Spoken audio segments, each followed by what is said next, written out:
que le candidat a fait un travail de belle facture malgré les observations. Avant de donner les résultats, le jury a estimé que M. Dapré devra prendre en compte toutes les observations afin de rendre son travail plus acceptable par l'université et le monde universitaire dans son ensemble. Le jury a donc estimé que M. Dapré est digne d'être élevé au grade de docteur avec la mention très honorable. Vos applaudissements sont timides, M. Dapré, docteur Dapré désormais. Venez saluer, commencer par le président du jury. Sous vos ovations, s'il vous plaît, cher public.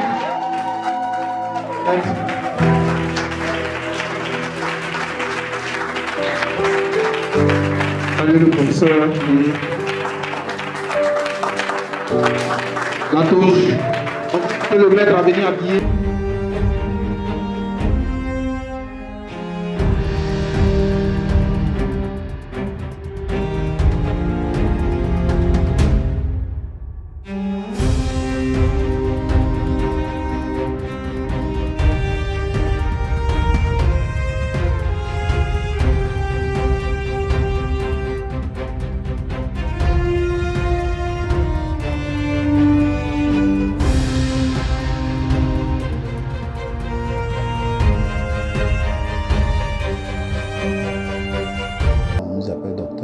Maintenant.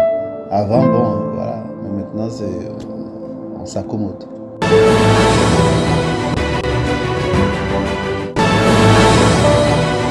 Le docteur Dapré Aboloma Isaac, il est né à Lakota, précisément dans le village de Ladé, à côté de Ladé. Je suis pasteur, révérend pasteur des Assemblées de Dieu de Côte d'Ivoire, pasteur titulaire, pasteur ordonné.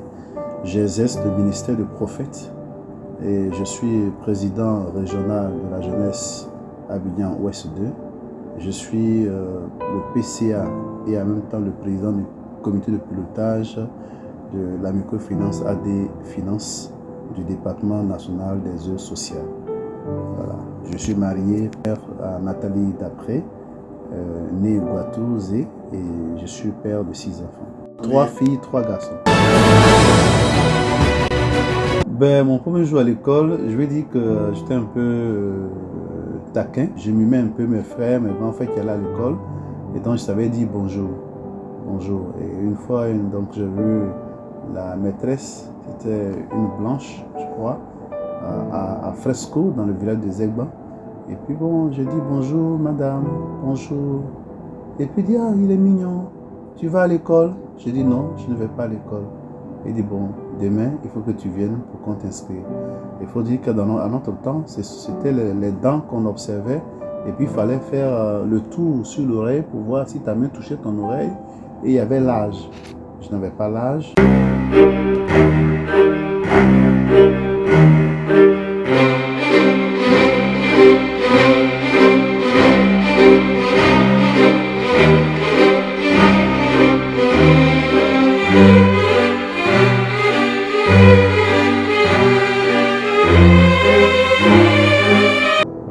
Un homme d'État. Je voulais devenir un homme d'État. Je voulais être un grand directeur dans une entreprise ou un homme d'État. Il faut dire que j'avais de grandes ambitions dans mon esprit parce que j'étais seul, ou j'étais seul. Donc je me disais qu'il me fallait avoir un poste très important qui me permettrait vraiment de combler ce vide. Le fait que je sois fils, voilà, garçon quoi, unique. Sinon mon papa a des filles.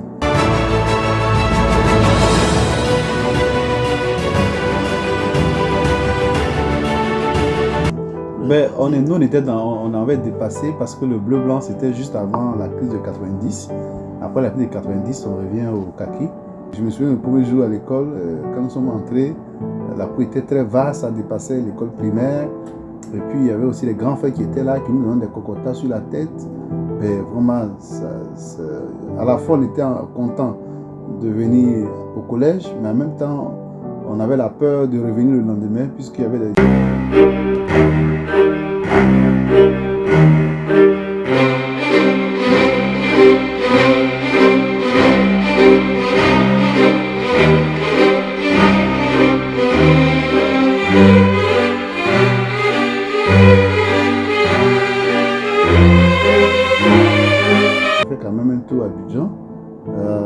Il n'y avait pas trop de, je vais dire, trop de différence, seulement que c'était l'établissement qui était un peu plus grand.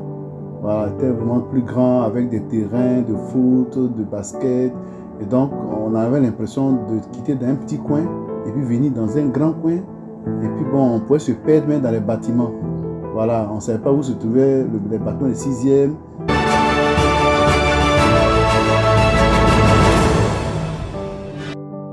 D'abord, il y a la classe de CM2 où je me retrouve comme étant le deuxième plus jeune, après un certain Franck, qui était le fils du maître. J'étais le deuxième plus jeune, cela m'a marqué. Comme je l'ai dit, j'ai commencé l'école un peu tôt, sans passer par les normes officielles. Donc ça fait de moi le plus jeune. Et puis bon, je me souviens qu'on avait aussi des personnes qui avaient même des enfants au CM2, 2, même 3 pour certains. Mais Dieu nous a fait grâce. Et puis bon, le CM2, on bossait beaucoup, on étudiait beaucoup, on était anxieux. Le CEP pour nous était vraiment un grand diplôme. Et on s'y mettait beaucoup pour travailler. La deuxième classe, c'est la classe de 4e. La classe de 4e pour moi a été comme une nouveauté. Parce qu'on passait d'un nouveau système, selon moi, à un autre. Parce que déjà les mathématiques changeaient, les physiques changeaient. Et puis l'anglais, avant, l'anglais c'était un peu, mais arrivé en 4e, le professeur refusait même d'expliquer en français.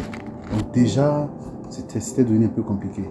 Mais comme on aime les choses compliquées, bon, on s'y est mis avec l'amour des mathématiques et nous sommes sortis de cette expérience. Ensuite vient la classe de seconde.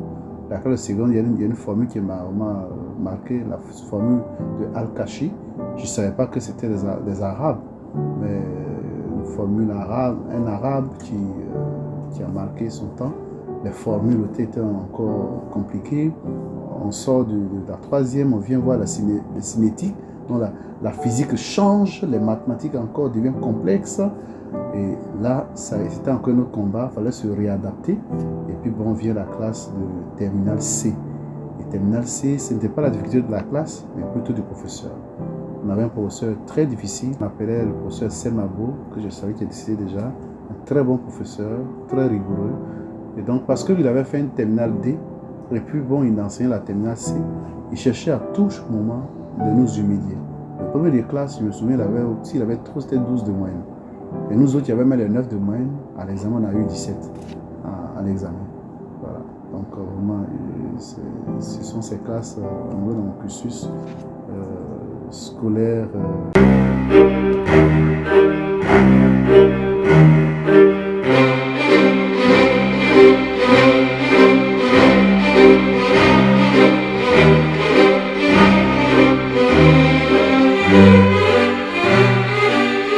Mais aujourd'hui, avec le recul, on peut dire que Dieu est le maître des temps et des circonstances.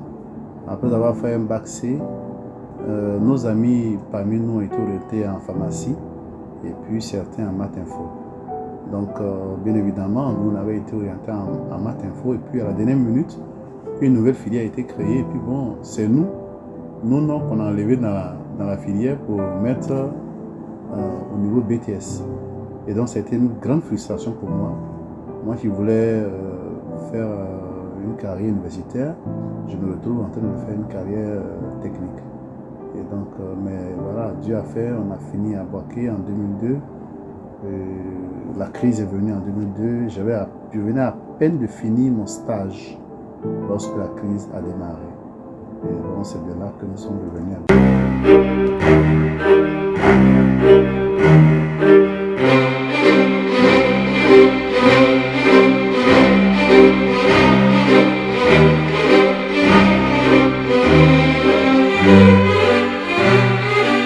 Inscrit en FIP 2, je fais la licence, je fais la maîtrise des sciences de gestion et je fais même un magistère.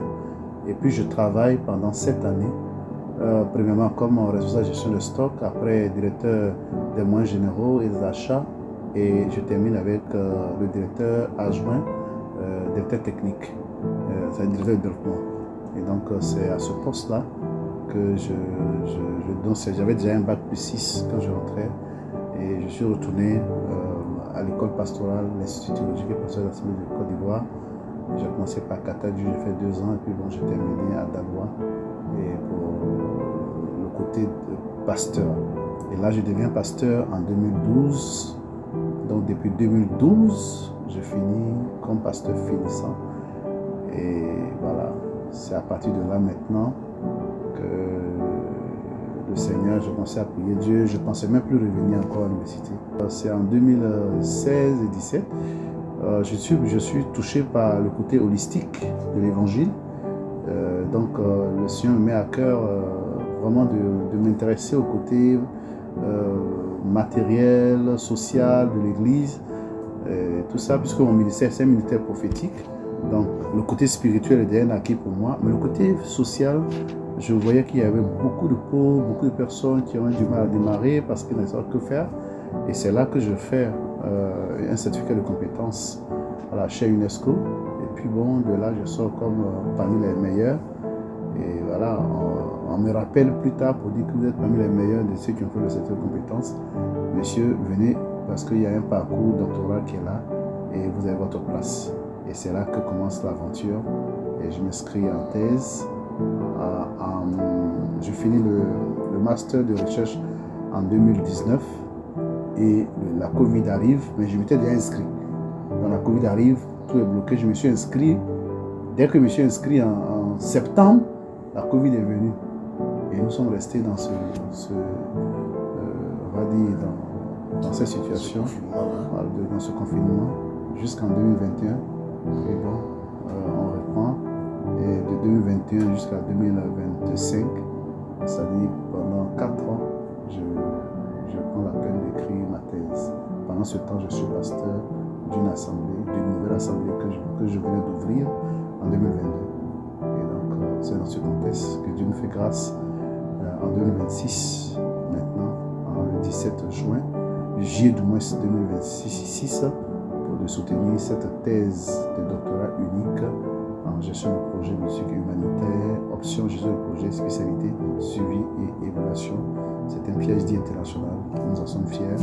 On est chez UNESCO. Je suis tapé et il est le programme de docteur avec une mention très honorable. Vos applaudissements sont timides, monsieur Daphné, docteur Daphné désormais. Je vais saluer, commencer par le président du jury. Mécanisme d'évaluation de la performance des projets et programmes communautaires en Côte d'Ivoire, exemple du PADEA dans les régions de Sud Comoé et de l'Agnébi-Tiassa. En fait, le PADEA, c'est le programme d'appui à l'accélération durable de l'eau, l'hygiène et l'assainissement en Côte d'Ivoire qui a duré de 2013 à 2023, pratiquement 10 ans. Donc, c'est un programme qui s'aligne sur la politique publique de l'État en ce qui concerne donc de l'eau potable, l'hygiène et l'assainissement de la population. Donc ce programme a été très majeur, financé par l'UNICEF et puis l'État de Côte d'Ivoire. Donc notre rôle était donc d'interroger le mécanisme, le dispositif d'évaluation qui est mis en place et d'interroger sa performance et voir comment est-ce que cela a contribué, sinon oui, à l'appropriation ou à la durabilité du projet dans les communautés que nous avons dit, soit du Sud Comoé ou de l'Agnébi-Tiassa. Voilà. Je n'ai pas les statistiques devant mes yeux, mais quand même, il y a une nette amélioration. Déjà, dans notre thèse, on notait près de la performance autour de 91%, ce qui n'est pas négligeable. C'est une très bonne performance. Voilà. Au niveau de l'eau potable, il y a vraiment beaucoup d'efforts qui ont été faits par l'État de Côte d'Ivoire. Les sources sont là. Le RASS et puis le bilan gouv.com.ci. Sur ces sites, vous pourrez trouver ces différents éléments. L'État a fait vraiment d'énormes progrès. D'ailleurs, dans notre thèse, on relève cela. Les pompes à motrice humaine ont évolué, ont augmenté dans les 2 cas.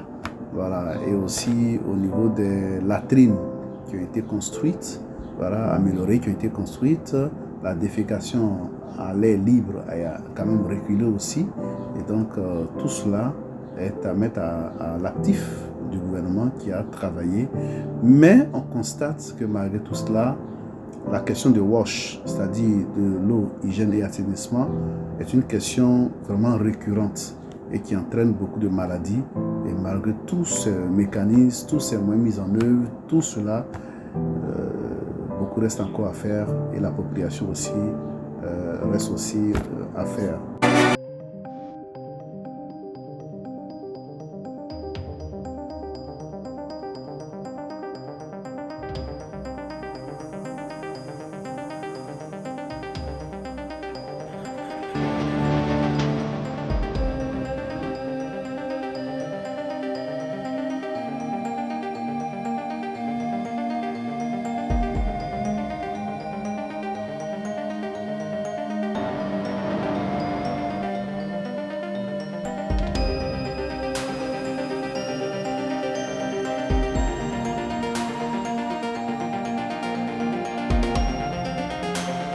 La véritable problématique, c'était de savoir si les mécanismes mis en place alors permettaient d'atteindre la performance et permettaient la durabilité réelle et l'appropriation des communautés du projet PADEA pour l'élimination, pour ne pas dire pour la réduction, n'est-ce pas, de ces maladies liées à l'eau. Voilà. Donc ça, j'ai résumé cela, hein. C'est pas scientifique, j'ai résumé cela pour que ceux qui m'écoutent puissent comprendre. Donc c'était un peu cette question-là qui nous a vraiment poussé à comprendre comment, malgré la mise en place du suivi-évaluation qui est là et tout ça, mais on constate encore l'indice de mortalité des enfants de moins de 5 ans qui quand même n'avance pas trop. On est autour de 55% pour le Sud Congo et puis 69% pour la Niébit-Yassa, la moyenne nationale est de 61%. Donc vous voyez que la variation est encore loin des moins des... L'État cherche à ce que ça soit moins de 50%. Mais au plan national, on est à 61 déjà %. Ce n'est pas un bon indice. Voilà. Donc, mais l'État travaille à ça. Oui, ce projet a beaucoup de force. Seulement que l'un des éléments, c'est pourquoi nous avons mis en place un modèle, ce n'est pas une théorie, hein, un modèle qui incorpore la théorie du changement, les méthodes et les ressources humaines. Il faudrait que tous ces éléments soient mis en place, mais surtout aussi l'appropriation du projet par les bénéficiaires. Le programme est très bien mis en place. Il a par exemple comme force l'ATPC. L'ATPC qui est une approche totale pilotée par la communauté, qui permet donc à la communauté, qui est mise en place par l'UNICEF il y a très longtemps, qui permet à la population elle-même de piloter son projet à partir de la théorie du changement. Et donc il y a des comités villageois qui sont mis sur pied pour suivre et surveiller donc le mécanisme, surveiller l'évaluation, surveiller certains aspects. Mais malgré cela, il y a des éléments. L'une des faiblesses, l'une des forces également, c'est le fait qu'il y a l'investissement qui est fait. Ça, c'est l'une des forces. L'État investit et crée aussi des châteaux d'eau, on va dire des points d'assainissement. Il y a beaucoup d'investissement qui est fait dans ce domaine. C'est l'une des forces. Et dans ce projet, beaucoup d'investissement a été fait. Beaucoup d'investissement a été fait. Maintenant, les faiblesses, on pourrait dire que l'une des faiblesses, c'est l'appropriation, qui est due soit à la pesanteur culturelle des personnes. Et on a vu aussi qu'il y a le délai par exemple de réparation des pompes motrices qui est long, parce qu'il n'y a pas de technicien approprié dans les villages rapidement lorsque ça tombe en panne pour réparer. Ceux qui ici connaissent, entre guillemets, d'autres disent qu'il faut le malin. Soit c'est un ou c'est deux. S'il n'est pas là, il est au campement, que c'est tombé en panne, bon, on est là sans eau. Et pendant ce temps, il est soit un à être formé, ou alors soit il est mal formé, il se débrouille, ça ne marche pas. Il y a aussi la question des pièces de rechange.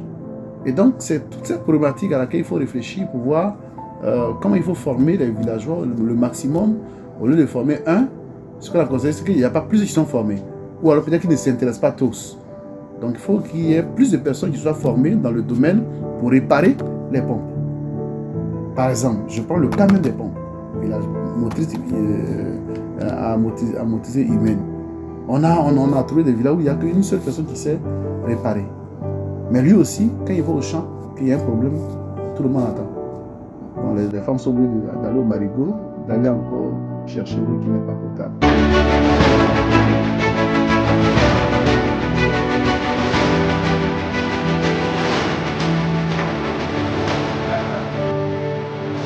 Déjà, c'est quelqu'un qui est très rigoureux et moi je suis aussi quelqu'un de rigoureux. Et donc déjà quand je l'ai vu à l'université, quand nous sommes rencontrés, il nous a fait le cours de méthodologie de recherche au niveau déjà de master. Et là je l'ai repéré, j'ai vu sa rigueur, j'ai vu qu'il était très rigoureux et tout. Et j'ai été attiré par sa rigueur. Sa rigueur et puis bon, voilà, sa rigueur scientifique. Et donc du coup, ça m'a permis de m'approcher de lui et puis de lui demander. Voilà. Mais entre-temps, il y avait un autre qui m'avait déjà suivi en master de recherche que je salue, mon maître, le professeur Diakalia, Ouattara Diakalia, qui est maintenant le président de l'université de Bondoukou. Vraiment, c'était un grand maître. Et lui qui a dit, bon, il ne sera plus à Abidjan. Et donc, qui je vois? Je dis, mais en tout cas, je vois l'autre. Il dit, ah d'accord, c'est mon ami. Et donc, il lui a parlé pour dire, bon, voilà, je te confie mon étudiant. L'étudiant lui-même, déjà, il était déjà partant. Il t'avait déjà, on va dire, choisi. Et moi-même aussi, je te confie l'étudiant pour que tu puisses continuer à le former. Et je suis très fier parce que c'est un maître, le professeur To Alain, c'est qu'il s'agit maître de conférence, le CAMES, sociologue à l'université Félix Houphouët-Boigny. Il fut chef de département et donc c'est un homme de rigueur, un homme très méticuleux, et nous avons travaillé sous sa houlette pendant près de 6 ans et nous en sommes fiers. Et surtout, je voulais saluer le professeur Edgar Niélé Edgar José de Parakou Bénin, voilà, l'un de mes maîtres qui vraiment a instruit ma thèse et a fait ressortir des éléments très pertinents qui nous ont permis d'améliorer le travail. Et vraiment, j'ai beaucoup aimé sa contribution et sa méthode de travail. Et à tout moment, il était aussi disponible lorsqu'on s'appelait même jusqu'à l'international. On pouvait passer 3 heures, 4 heures. Et imaginez-vous, au téléphone, c'est d'abord des datas, c'est d'abord le temps et tout, mais il était disponible. Et je voudrais vraiment lui dire merci. Merci également au professeur Brou Aoussi Nicolas, maître de conférence. Lui aussi, très tôt, a été le premier à valider donc ma thèse et qui a fait des bonnes recommandations, très rigoureuses aussi. Et je voudrais le féliciter, lui dire merci. Et c'est un homme simple. Avec lui, on a eu des échanges très aussi fraternels qui nous a donné des conseils avisés pour que le travail aboutisse. Que dire, voilà, de mon président de jury, qui est mon grand-père. Voilà, mon grand-père qui a été le maître de mon maître. Et donc, je voudrais le saluer avec bienveillance et avec gratitude d'avoir accepté de présider la soutenance de ma thèse. Et c'est un grand maître respecté dans le milieu. Et je voudrais aussi saluer cette grande dame qui s'intéresse surtout aux gens et au développement. Professeur Aniakou Taïba Germaine, du département de sociologie de l'université Peleforo Bon Koulibaly de Korogo, que je voudrais saluer. Malgré son calendrier très chargé, elle a eu le temps, même étant en France, de suivre en direct cette thèse et d'examiner avec beaucoup de rigueur, beaucoup de simplicité cette thèse. Vraiment, je voudrais saluer également tous les autres. Il y a aussi les assistants du docteur To, du professeur To. Chaque fois que j'allais, bien entendu, que le professeur n'était pas là, je vais saluer les docteurs, les autres docteurs qui sont là avec lui, et vraiment qui m'ont donné aussi des coups de main. Que Dieu nous bénisse. Pourquoi pas dire merci aussi à notre coordinatrice, docteur Nina Awassou, voilà, celle-là qui coordonne tous les doctorants et qui nous donne des conseils pour dire voilà, c'est telle chose, tel papier, qui veille au grain sur la démarche à suivre pour que nous puissions réunir tous les éléments pour la soutenance d'un mémoire ou d'une thèse. Elle est vraiment à saluer. Je voudrais saluer également le titulaire de la chaire, le professeur émérite Meike Keke, qui est président, par ailleurs, président de l'université de San Pedro, que je voudrais saluer, titulaire de la chaire. Et vraiment, c'est avec beaucoup d'amitié, d'amour. Le jour de la soutane de la thèse, il est passé même. Et pour s'enquérir de mes nouvelles, pour me demander si tout allait bien. Et vraiment, ça m'a fait plaisir. Tout au long de mon parcours à la chaire UNESCO, il a été toujours disponible pour nous, les étudiants. Je voudrais le saluer. Saluer également tous les autres professeurs qui nous ont encadrés.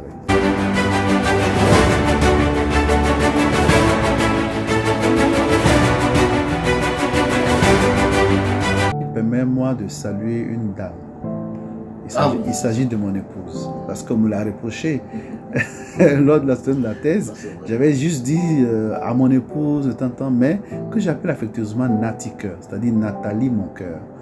Et ça fait 19 ans de mariage. Et cette dame m'a porté, m'a poussé, m'a encouragé. C'est une femme de bonheur, une femme de valeur qui m'a beaucoup aidé. Je voudrais vraiment lui rendre hommage et la saluer parce que souvent je la laissais au lit et puis je suis au salon en train de travailler pendant des heures, sur des heures. Et elle a été très patiente envers moi. Je vais saluer mes enfants, Loïs, New Palais, saluer Laetitia, Ange, saluer Sarah, Shekania, saluer Magdiel, Melchisedec, saluer mes enfants, Gériel, David, saluer Enoch, Otiniel, mes 6 enfants. Bisous, bisous, bisous. Je vous salue. Pourquoi pas saluer également tout le peuple de Dieu d'ici. Et saluer aussi, il y a un grand homme de Dieu, le prophète Jean-Marie Tiako, le docteur prophète Jean-Marie Tiako, qui est mon pasteur principal. Il faut dire qu'il m'a permis, qui m'a facilité la tâche et qui a permis que je puisse, malgré que je sois à ses côtés pour travailler, il dit tu peux aller, vas-y mon fils.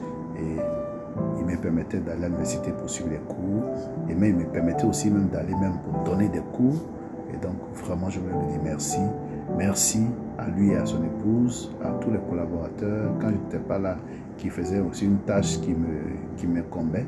Je veux saluer aussi le révérend pasteur Esmel Melej, Étienne et sa femme, que j'appelle affectueusement parrain, et vraiment qui m'ont beaucoup soutenu. Saluer tout le peuple de Dieu, saluer tous mes frères. Akrilulade, oui, c'est mon village. Je veux vraiment dire merci à mes frères qui sont venus ce jour-là. Saluer mon grand frère Begré Félicien, qui s'est déplacé personnellement au nom de toute la famille et qui est venu. Saluer mon ami et frère d'enfance, Bédia David Di Barento.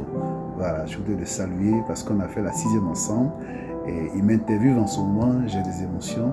Je suis très content parce que c'est un frère pour moi, c'est un ami et chaque fois dans les grands événements, nous sommes toujours ensemble. Il ne m'a jamais abandonné, je ne l'ai jamais abandonné. Je vais saluer tous les autres, le président de la mutuelle, d'Akrilulade qui m'a appelé personnellement, saluer tout le monde au risque d'oublier, saluer également notre grande sœur, professeur Yekuri Badjo, à saluer, qui est notre aînée. Je veux lui dire merci, que Dieu la bénisse et m'a encouragé, m'envoie des encouragements. Je vais saluer tout le peuple d'Akrilulade pour dire que ce doctorat, cette thèse unique, ce PhD international de la chaire UNESCO et de l'université est pour Akrilulade. C'est un honneur pour notre village et que Dieu nous bénisse. Pour nous, nous avons ouvert la voie et nous croyons qu'il y aura assez de docteurs, parce que nous sommes pasteurs, nous prions pour ce village, que Dieu donne des docteurs, des hommes élevés et qui atteignent des niveaux vraiment excellents. Voilà, que Dieu nous bénisse.